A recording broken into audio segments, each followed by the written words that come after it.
Chapter 11. Sophia is just a spearhead. In fact, Sophia had been awake for a long time, but she hadn't made a sound. She was staring at Ethan in amazement. He was right. The Reed family really does want me back, but why?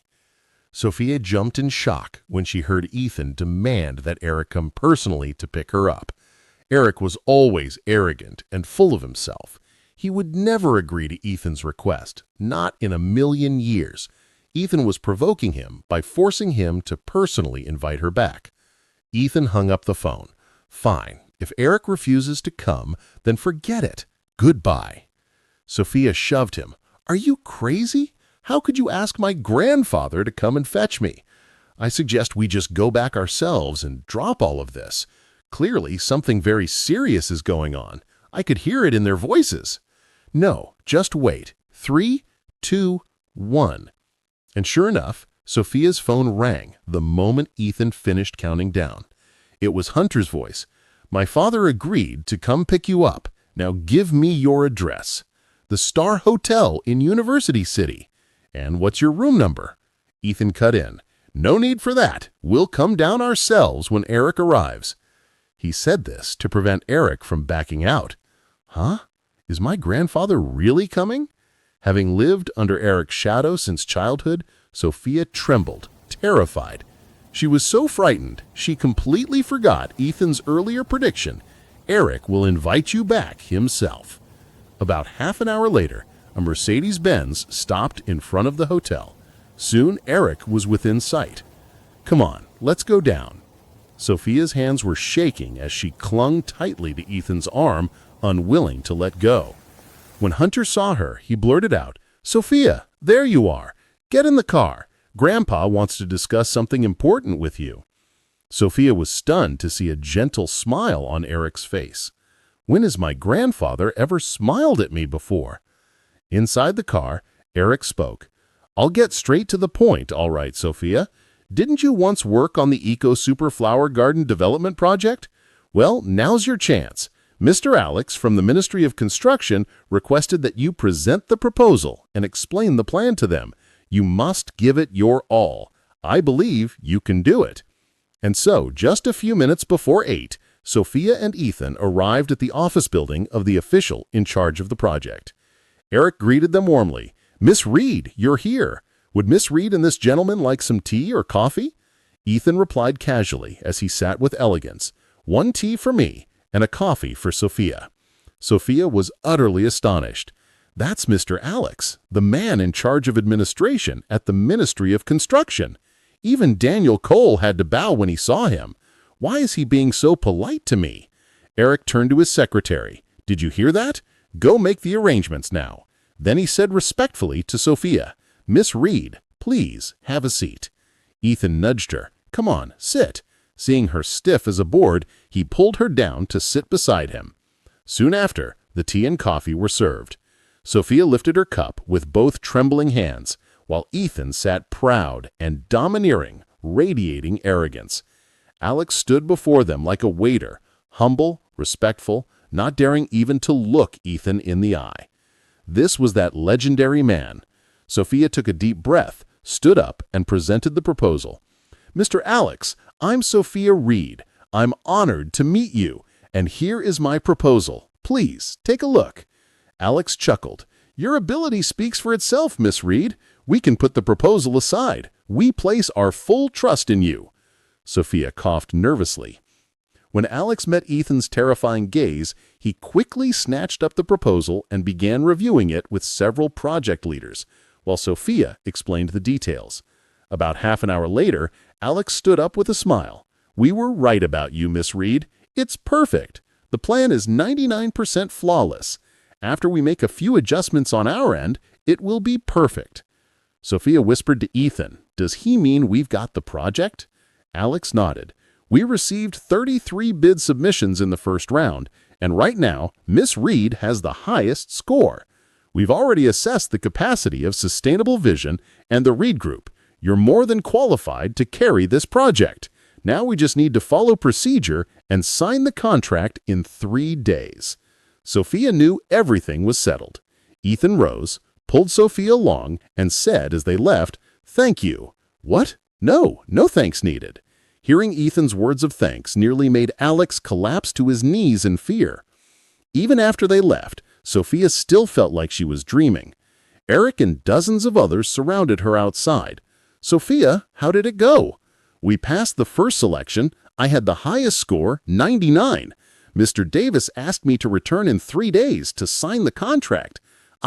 We will be responsible for carrying out this project. But since they're still processing the paperwork, we must keep this confidential." At first, Sophia had wanted to say she would handle the project on her own. But the moment she saw Eric, her tone shifted involuntarily. Eric was thrilled, and so were the others.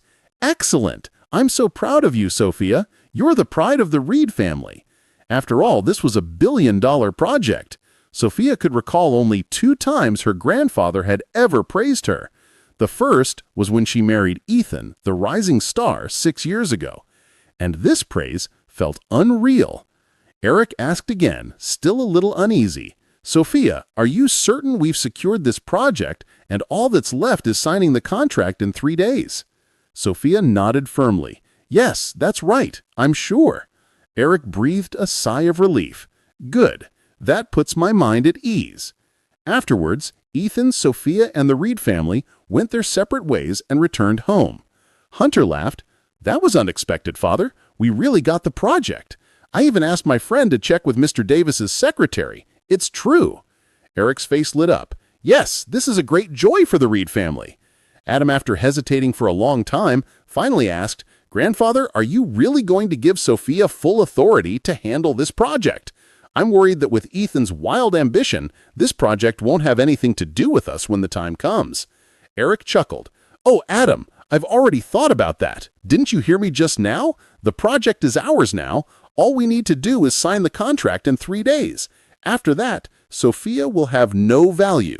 Besides, can little sustainable vision really complete a billion-dollar project? You all will go and sign the contract after 3 days. I only gave Sophia the title in name. I have no intention of letting her actually participate in carrying this project out." Adam grinned wickedly. "That's a clever move, Grandfather." Chapter 12. No one can take what is yours. When they returned home, Michael and Kayla looked at Ethan in astonishment. "You were right. The father really did come to personally invite Sophia." Michael wondered aloud, "But how can we possibly get this project? There are so many stronger companies here. Why would they choose us?"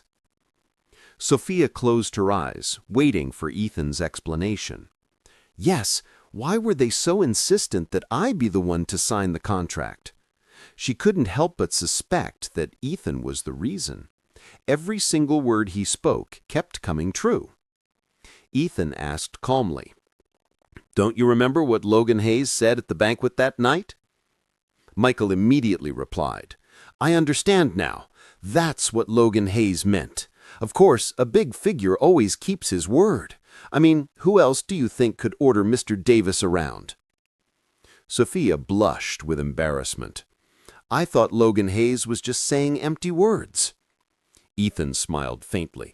"When a powerful man speaks, his words must come true." Michael's excitement grew.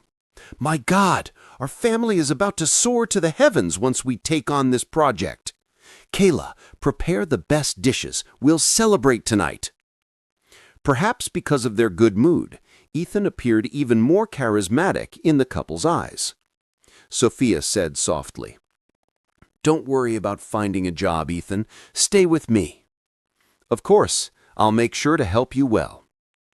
3 days later, Ethan and Sophia dressed in formal suits, ready to go and sign the contract. Sophia hesitated. "Ethan, I think I should inform my grandfather. They've been very anxious about this project." Ethan shook his head. "I don't think that's necessary. This has nothing to do with them anyway." "Still, I feel I should call them." She dialed Eric's number. "Grandfather, I'm calling to let you know we're going to sign the contract now." Eric replied quickly, then hung up right after. Oh, that's fine. Your sister and Adam are already on their way there, so you don't need to go. Don't worry, they'll sign on your behalf. Leave this matter alone and just go work at Sustainable Vision in peace. Sophia was so shocked she nearly dropped her phone. What? What did he just say? She sighed. Grandfather said this has nothing to do with me, and someone else has already gone to sign the contract in my place. Ethan's blood boiled when he heard that. The Reed family was exactly like the Cole family. Ethan muttered in a low, steady voice, "Don't worry. No one can take what is yours." He turned, pulled out his phone, and sent a message directly to the head of the Ministry of Construction. Meanwhile, at the bidding venue, a number of businessmen had gathered, waiting for the results to be announced. In the end, the deputy head of the Ministry of Construction stepped forward and declared, "I hereby announce that the Floral Ecological Park project will be undertaken by Sustainable Vision of the Reed Group." The crowd erupted in commotion at the announcement. No one could understand why Sustainable Vision had won. Adam, Sandra, and the others who had gone as representatives of Sustainable Vision rose to their feet, accepting congratulations from those around them. May the representative of Sustainable Vision come backstage to sign the contract.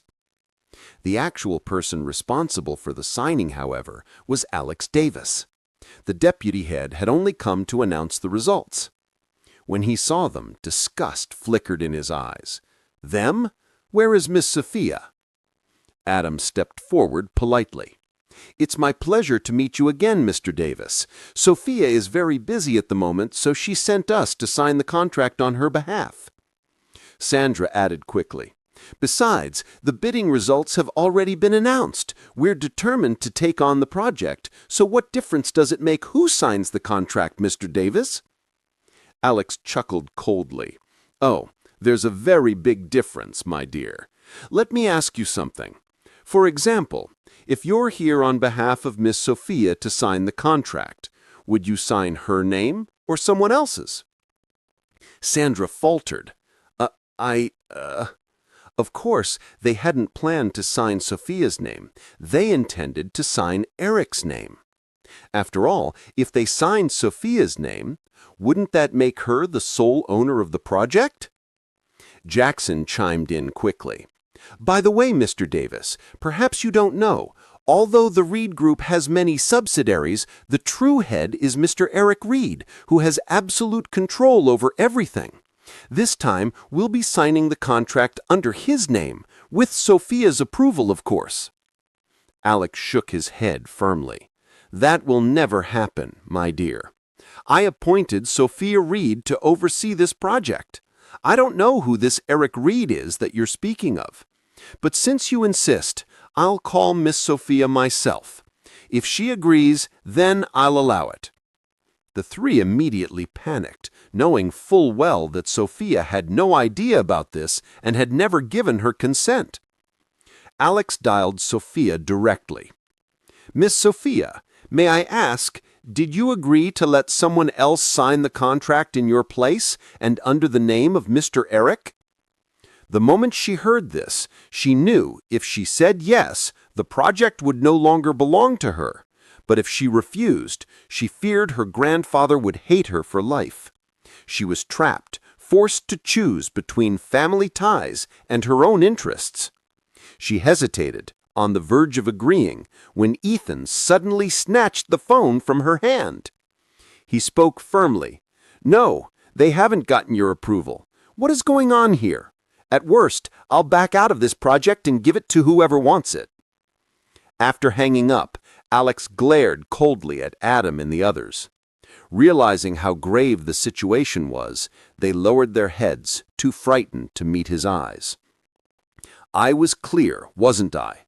Miss Sophia must be the one to handle this project, from beginning to end. No one can take her place.